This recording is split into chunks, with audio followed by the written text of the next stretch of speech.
Rhys Davies, Bale Litraws. O'r amddiffynwr neis manach ohona, Owen Jones yn y cwrt. Wel, oedd e tu fewn i tu allan. Mae'r dyfarnwr Mr Williams yn pwyntio at Ysmotyn. Cam Stevenson yn dechrau gêm gyntaf erioed yn y gyngrair yn ildio cic o'r Ysmotyn wedi 20 munud. Matthew Jones yn rhwydo, mae Aberystwyth ar y blaen. Pedwaredd gol Jones y tymor hwn, mae mor sicr o'r Ysmotyn. Jenkins a Bradford yn brwydro yn lle Bale yn ôl. Owen Jones, ond dyw e ddim yn cryfa, mae wedi dal y Bale yna i fyny'n wych a gosod pas hyfryd i Jonathan Evans. Evans yn taro'r trawst! Ddech chi'n meddwl bod hwnna'n mynd i fod yn gol a restr gol y mis. Jonathan Evans mor anffodus.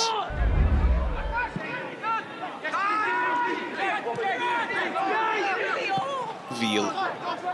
Pas hyfryd i Jonathan Evans. Evans yn rhwydo, mae'n ddwy Aberystwyth. 2 funud o'r ail hanner wedi chwarae, 4 gol Evans y tymor hwn. Bydd ymddiffyn y Drenewydd yn siomedig ildio honna, 1 pêl syml dros y top, ac Evans yn rhwydo. Dyma'r ddau dîm sydd wedi bod yn yr uwch gyngrair ers y dechrau un. A Drenewydd wedi gorffen yn y ddais a heb syrthio. Aber yn trio osgoi i gwneud hynny. Am y tro cyntaf i hanes, Owen Jones! Mae'n dair i Aberystwyth! 5 munud o'r ail hanner wedi chwarae, 2 gol mewn 4 munud. Amddiffyn llac gan y Drenewydd, a chwarae teg ferffennodd Jones yn dwt. Franklin. Dim can sefyll yn ebyn Jonathan Evans. Mae yna gymorth yn y canol, mae'r bas drodd i Jones!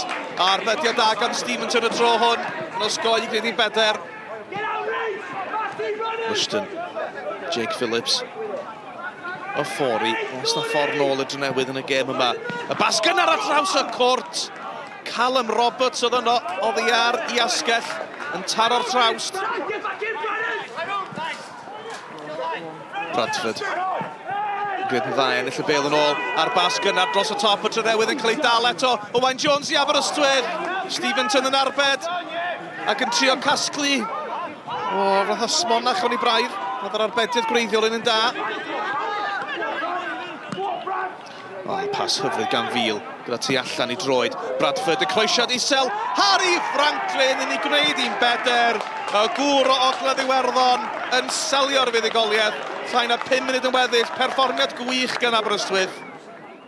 A fantastic way to finish off the season. I'm immensely proud of the boys. They've given us everything through the phase 2 and things. It's been, like you say, it's been tough going with 2 games a week, but fantastic way to finish off. We'll do what we needed to do today, and that was we felt that was the best way to go. It got a few bumps and a few niggles, and that's why we made the changes we did. And I thought on the whole, I thought the majority of the players did okay. A little bit sloppy at times, turned the ball over when you got comfortable possession, and you're playing a team who, because of our dominance in the last game when we absolutely dominated them, they came here with a different plan, and I'm probably had to sit off us because of the way we played last time. So, they were settled for the counter-attack, give them credit. I think they've had probably, 6 shots and scored 4 goals, so give them credit on that.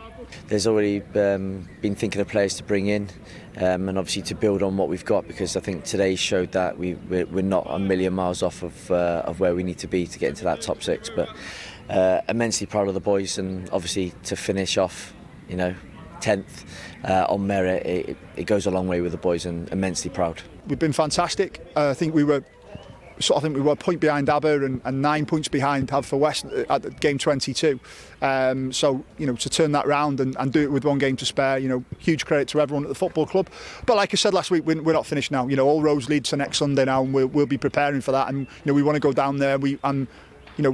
We've reached semi-finals before and probably not performed, and we need to make sure that we do that. And I know we will. I know we'll go down there, and we're going to go down there and have a real go at them, a real go. And if they're going to beat us, they're going to have to play really well, really well.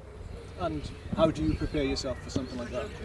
Well, look, we've got experience of it, lots of experience. We've done it, I think, 7 times out of 8 seasons that I've been here. We've been in the playoffs, so we just need to make sure. Obviously we've been successful in the playoffs before, and what we do this week now, the preparation, everything will be all geared towards 12:30 on Sunday.